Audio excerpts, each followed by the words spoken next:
Hello दोस्तों, कैसे हैं आप सभी। उम्मीद करता हूं आप सब बेहतर होंगे। फ्रेंड्स, आज के इस वीडियो में हम सीटेट के लिए सीटेट जुलाई 2023 के लिए एक ऐसे टॉपिक जो बहुत ज़्यादा पूछा जाता है, 2 से 3 नंबर का पूछा जाता है इस टॉपिक से, उन टॉपिक को 2 टॉपिक को क्लियर करेंगे।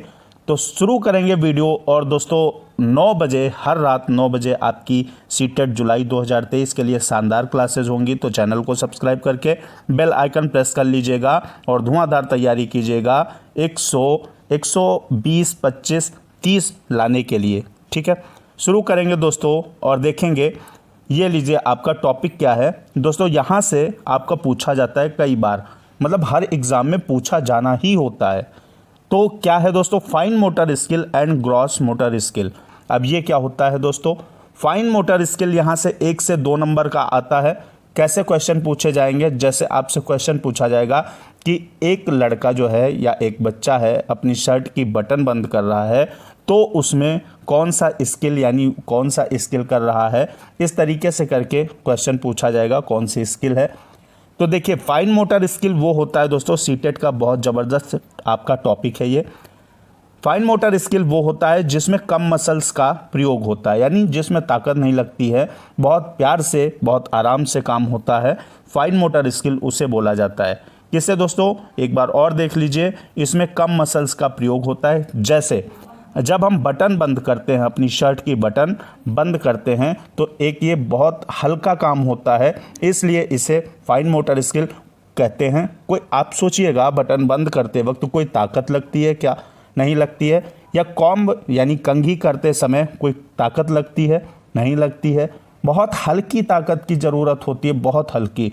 जैसे आप लिखते हैं, जब आप लिख रहे होते हैं या ब्रश कर रहे होते हैं, जैसे पेंटिंग बना रहे हैं तो ब्रश कर रहे होते हैं, तो इस प्रकार के जो हम काम करते हैं वो फाइन मोटर स्किल की कैटेगरी में आते हैं और आपका यहीं से 1 नंबर पक्का हो जा रहा है।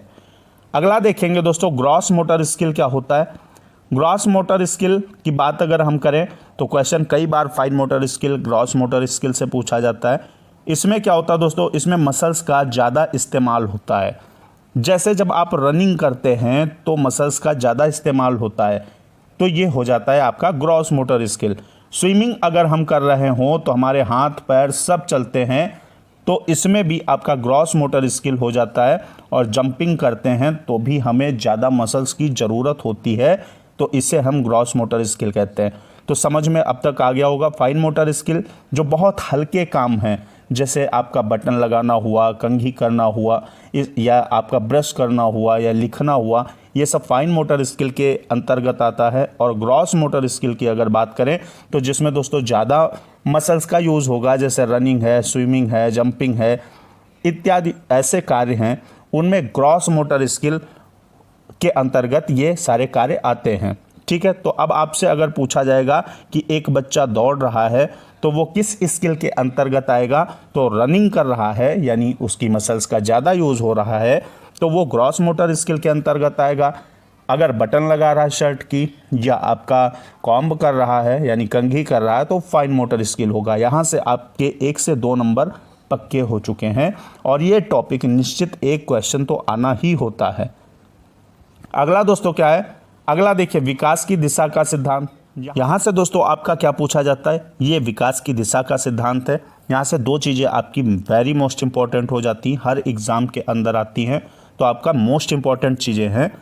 तो दोस्तों, प्रिंसिपल ऑफ डायरेक्शन, विकास की दिशा का सिद्धांत। ठीक है, विकास की दिशा सिर से पैर की तरफ चलती है, यानी बच्चा जो होता है, बेबी जो होता है, पहले अपने सिर पर नियंत्रण पाता है और उसके बाद वो पैर की तरफ धीरे धीरे पैरों पर नियंत्रण पाता है। तो इस तरह से विकास सिर से पैर की तरफ विकास की दिशा चलती है। ठीक है, एक चीज़ आपकी मोस्ट इंपॉर्टेंट है, ये एक है बात नंबर 1, और ये आपकी सेकंड चीज़ है। ठीक है, जब हमारे विकास की दिशा सिर से पैर की तरफ चलती है, जब सिर से पैर की तरफ चलती है, तो इसे मस्ताधोमुखी बोलते हैं हिंदी में। लेकिन हिंदी में आपके कई सारे नाम होते हैं, तो याद रखना, क्योंकि नाम बदल के पूछ लिया जाता है या कुछ और नाम दे दिया जाता है ऑप्शन में, इस तरीके से लेकिन इंग्लिश में अगर आप इसे याद करेंगे, अंग्रेजी में सिफेलोकॉडल बोलते हैं, और मेरी मानिएगा तो इंग्लिश में ही इसे याद करेंगे तो ज़्यादा सही रहेगा, क्योंकि इंग्लिश में नाम बदलते नहीं हैं, सेम रहते हैं। सिफेलोकॉडल दोस्तों, जब विकास की दिशा सिर से पैर की ओर चलती है, ठीक है, ये आपका हेड टू टू चलती है, इस तरीके से चलती है, तो इस प्रक्रिया को हम क्या बोलते हैं, सिफेलोकॉडल बोलते हैं। 1 नंबर का आपसे पूछा जा सकता है, और पूछा जा सकता नहीं, पूछा जाएगा, निश्चित होता है। ये सारे मोस्ट इंपॉर्टेंट टॉपिक हैं। अगला दोस्तों सेकंड चीज़ क्या है, जब विकास का क्रम मध्य से शुरू हो, ठीक है, यानी आदमी या बच्चे के मध्य से शुरू होता है और बाहर की तरफ होता है, तो इसे समीप दूराभिमुख, या इंग्लिश में सबसे बेस्ट रहेगा, क्योंकि यहाँ पे आपका नाम बदल सकता है और आप कंफ्यूज हो सकते हैं, लेकिन ये नाम आपका कभी नहीं बदलेगा, प्रॉक्सिमोडिस्टल बोलते हैं, ठीक है। जब विकास का क्रम दोस्तों मध्य से शुरू होकर बाहर की तरफ हो, मध्य से शुरू होकर बाहर की तरफ हो, तो इसे प्रॉक्सिमोडिस्टल बोलते हैं। और जब सिर से पैर की तरफ विकास की प्रक्रिया चलती है, यानी सिर का विकास, फिर पैर का विकास, इंद्रियों का विकास, इस तरीके से प्रक्रिया चलती है, उसे सिफेलोकॉडल बोलते हैं। तो यहाँ से दोस्तों 2 नंबर आपके पक्के हो जाते हैं। 1 से 2 नंबर का इसमें से भी पूछा जाएगा, और 1 से 2 नंबर का उसमें भी पूछा जा सकता है।